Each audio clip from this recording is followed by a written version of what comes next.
Sebelumnya, Assalamualaikum warahmatullahi wabarakatuh. Perkenalkan, nama saya Isna Nur Azizah, NIM 18601022222155. Di sini saya akan menjelaskan sedikit tentang bela negara untuk memenuhi tugas UAS dari Bapak Yusuf Mardani MH selaku dosen pengampu mata kuliah Pancasila. Pengertian bela negara. Bela negara adalah sebuah konsep yang disusun oleh perangkat perundangan dan petinggi suatu negara tentang patriotisme seseorang, suatu kelompok, atau seluruh komponen dari suatu negara dalam kepentingan mempertahankan eksistensi negara tersebut. Dalam Konstitusi Negara UUD 1945 Pasal 27 Ayat 3 disebutkan bahwa setiap warga negara berhak dan wajib ikut serta dalam upaya pembelaan negara.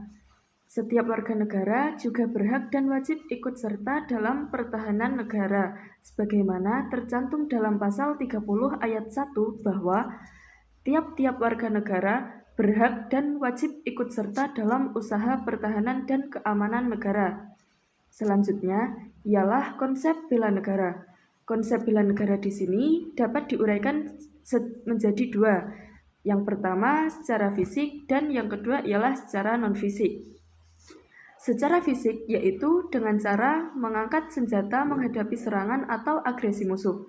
Bela negara secara fisik dilakukan untuk menghadapi ancaman dari luar, sedangkan bela negara secara non-fisik dapat didefinisikan sebagai segala upaya untuk mempertahankan negara Kesatuan Republik Indonesia dengan cara meningkatkan kesadaran berbangsa dan bernegara, menanamkan kecintaan terhadap tanah air, serta berperan aktif dalam memajukan bangsa dan negara.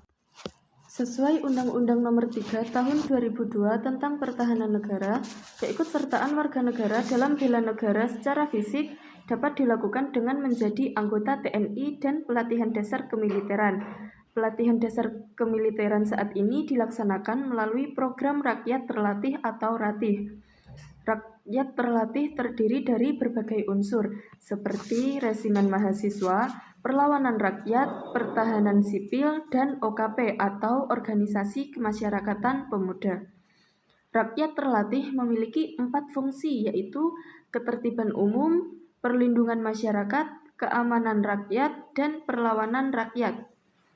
Fungsi tersebut umumnya dilakukan pada masa damai atau pada saat terjadinya bencana alam atau darurat sipil, di mana rakyat terlatih membantu pemerintah daerah dalam menangani keamanan dan ketertiban masyarakat.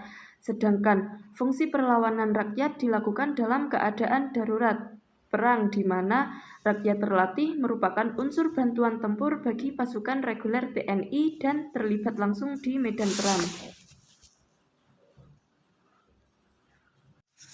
Sedangkan secara non-fisik, keikutsertaan warga dalam bela negara dapat diselenggarakan melalui pendidikan kewarganegaraan dan pengabdian sesuai dengan profesi. Keterlibatan warga negara dalam bela negara non-fisik ini bisa juga dilakukan dengan cara seperti yang pertama, meningkatkan kesadaran berbangsa dan bernegara, termasuk menghayati demokrasi dengan menghargai perbedaan pendapat dan tidak memaksakan kehendak, menanamkan kecintaan terhadap tanah air melalui pengabdian yang tulus kepada masyarakat. Yang kedua, berperan aktif dalam memajukan bangsa dan negara dengan berkarya nyata. Yang ketiga, kesadaran dan kepatuhan terhadap hukum atau undang-undang dan menjunjung tinggi hak asasi manusia. Yang keempat, pembekalan mental spiritual di kalangan masyarakat agar dapat menangkal pengaruh-pengaruh budaya asing yang tidak sesuai dengan norma-norma kehidupan bangsa Indonesia dengan lebih bertakwa kepada Tuhan Yang Maha Esa melalui ibadah sesuai agama atau kepercayaan masing-masing. Selanjutnya ialah hak dan kewajiban bela negara. Bela negara merupakan hak dan kewajiban bagi seluruh warga negara Indonesia. Hal ini dinyatakan dalam UUD 1945 Pasal 27 Ayat 3 tentang warga negara dan penduduk bahwa setiap warga negara berhak dan wajib ikut serta dalam upaya pembelaan negara. Upaya bela negara selain sebagai kewajiban dasar manusia, juga merupakan kehormatan bagi setiap warga negara yang dilaksanakan dengan penuh kesadaran, tanggung jawab, dan rela berkorban dalam pengabdian kepada negara dan bangsa.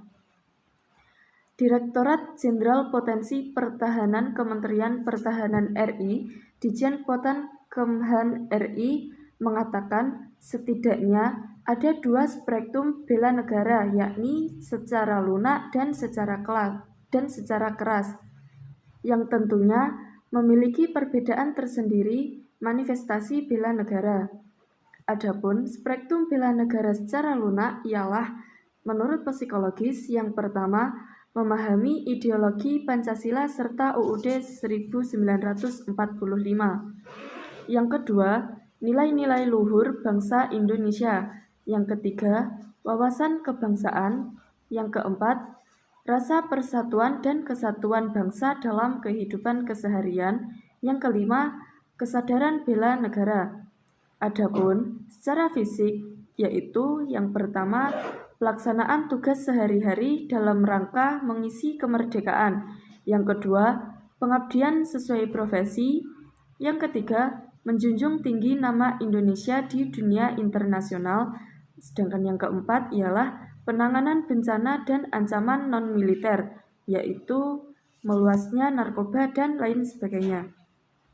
Sedangkan spektrum bela negara secara keras ialah ancaman militer yang di dalamnya mempunyai 3 komponen, yaitu komponen utama, komponen cadangan, dan komponen pendukung. Sekian yang dapat saya sampaikan. Bila ada salah kata, saya mohon maaf yang sebesar-besarnya. Billahi taufiq wal hidayah, wa ridha wa inayah. Wassalamualaikum warahmatullahi wabarakatuh.